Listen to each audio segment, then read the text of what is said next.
class. I'm Cadet Tommy Brown, and my brief is on Lesson 9 Review, Humility and Leadership. Mostly humility, excuse me. The bottom line up front, the three things I want you to take away from this review are to define humility, to describe the difference between the actions of less humble individuals and more humble individuals. And one thing that Major Bogardus didn't get to hit on much in the last lesson was the power of gratitude. The first thing I want to cover is to define humility. So humility is a multifaceted character strength that can be derived from these four qualities.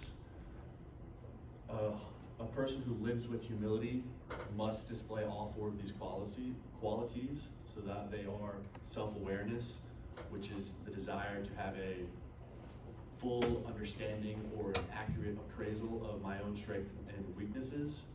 It is self-awareness that typically will, an indicator of self-awareness is the drive to seek feedback and mentorship from other people.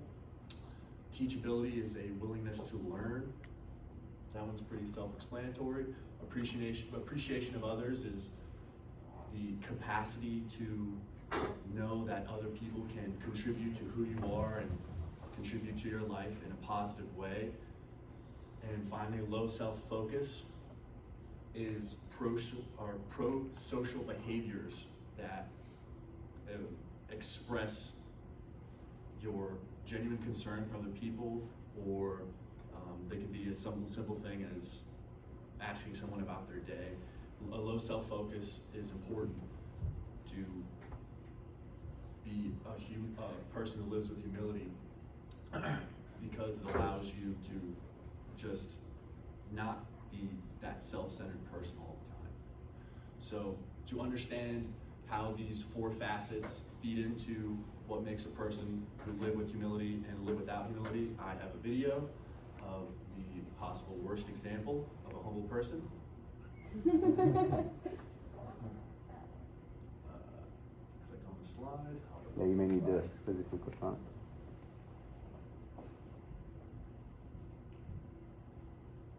It's on because it worked on my computer. Oh boy. Spoiler alert. Maybe if you log out of the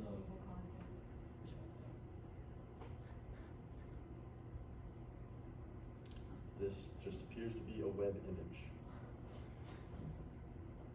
I think it was that message at the beginning. You had to hit the right answer on. That would be that message. Yeah, that would be that message. Well, sir, can I look up the video on the... I'll just keep driving on. Alrighty. So in this video, you would have seen the Grinch receiving an invitation to go hang out with the Who's down in Whoville, and he absolutely hates it. He goes through his daily schedule. He says that, how would they invite me in the last minute?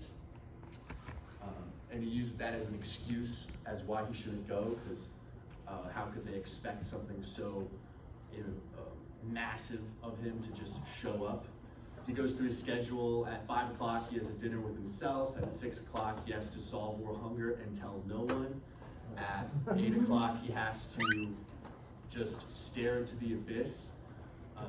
That shows, the not appreciating the invitation from the Who's, specifically Mary Lou Who, shows his low appreciation of others.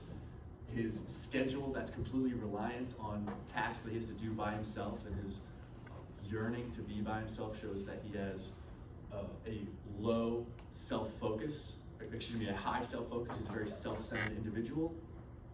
Then he goes on, during his schedule, he talks about how much he loathes himself and how much he hates himself, and then he blames his own self-hate on everyone else. That's a poor example of self-awareness. And then finally, teachability. He has the fashion show. I don't know if you guys remember that from the movie, but he goes around and has this little fashion show, and he's trying to teach his dog Max the different ways, the different styles, and Max was not having it at all through the series of interpretive barks. Anyway, lost power, there we go. So, going over the power of gratitude. Gratitude comes from Latin root gratis, which is just thankful or pleasing. Gratitude is self-explanatory. It's simply being thankful or grateful for the contribution of someone else. Gratitude tells someone that you value their time, and then most importantly, who they are as a person. Gratitude focuses on the 4 facets of humility, because if I'm grateful to someone, I have the self-awareness that, hey, it wasn't me that was able to complete that task alone. That person had to contribute to that. It contributes to the teachability, where obviously I had that open-mindedness to learn from that person and to accept their help. The appreciation of others and gratitude goes hand in hand with each other. And then it shows a low self-focus, because I'm able to realize that that person went out of their way to help me, and therefore I should be inclined to thank them for that and to appreciate their time and effort to help me.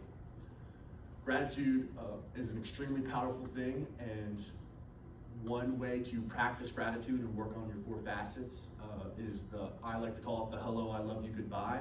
One of the most common things that happens that I don't like is I see someone I know, I see someone I want to talk to, I say, what's up? And they say, what's up? And then that's the end of the conversation. We just kind of walk by and it goes.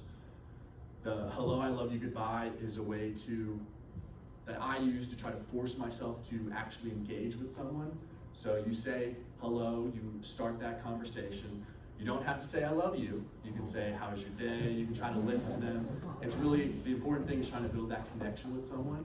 And then the most important factor is saying goodbye, ending the conversation, saying that I'll see you again, trying to express interest in that person, and showing gratitude for their time to talk to you. Finally, there's a C.S. Lewis quote from a textbook that I really loved. Humility is not thinking less of yourself, it's thinking about yourself less. Sir, class, this concludes my brief. Are there questions?